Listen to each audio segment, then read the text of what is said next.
Hello all, welcome to mysterious medicos.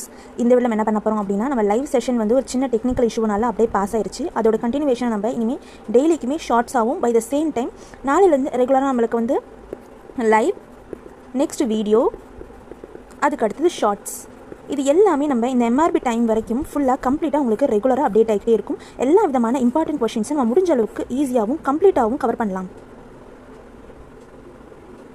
இப்போ இந்த வீடியோவில் நம்ம என்ன பார்க்குறோம் அப்படின்னா, பீரியாட்ரிக்கில் இருக்கக்கூடிய ஒரு இம்பார்ட்டன்ட் கொஷின்ஸை பற்றி பார்க்கலாம்.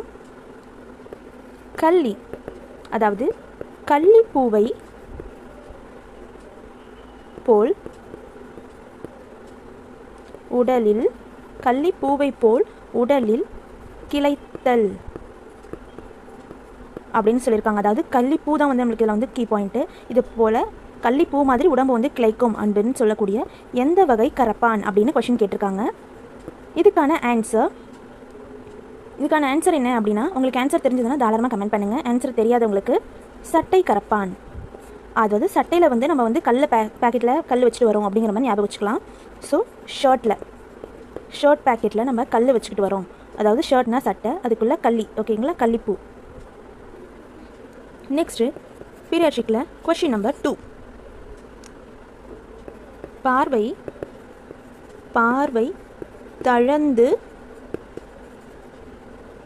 இருக்கும் தோடம். அதாவது பார்வை வந்து தாழ்ந்து இருக்கும் தோடம் எந்த தோடம் அப்படின்னு கேட்டிருக்காங்க. ஆன்சர் தெரிஞ்சால் தாராளமாக கமெண்ட் பண்ணுங்கள். உங்களே டெஸ்ட் பண்ணிக்கிறதுக்கு இது கரெக்டான டைம். ஆன்சர் தெரியலனா ஆன்சர் கருடக்கண் தோடம். அதாவது பார்வை தாழ்ந்து இருக்கும் தோடம் என்ன அப்படின்னா கருடக்கண் தோடம். நிறைய பேர் இந்த நேரத்தில் ஸ்டோரி கேட்குறீங்க, அதாவது சின்ன ட்ரிக்ஸ் மாதிரியோ இல்லை ஈஸியாக ஞாபகம் வைக்கிற மாதிரி கேட்குறீங்க. கருடன், அதாவது கருடனோ கழுகோ எதுவாக இருந்தாலும் அதோட பார்வை வந்து நம்மளை கீழ் நோக்கி தான் இருக்கும். ஃபார் எக்ஸாம்பிள், இதுதான் வந்து ஸ்கை அப்படின்னா இந்த இடத்துல வந்து அந்த பேர்ட் பறந்துக்கிட்டு இருக்கும். பட் நம்ம வந்து இங்கே கீழே தான் இருப்போம். அதோட பார்வை கீழே இருக்கக்கூடிய நம்மள மாதிரி பர்சன்ஸாக இருக்கட்டும் இல்லை ஏதாவது இன்செக்டாக இருக்கட்டும் இங்கே கீழ் நோக்கி தான் இருக்கும். அதனால் பார்வை தாழ்ந்து இருக்கக்கூடிய தோடம் என்ன அப்படின்னா கருடனோட கண் தோடம்.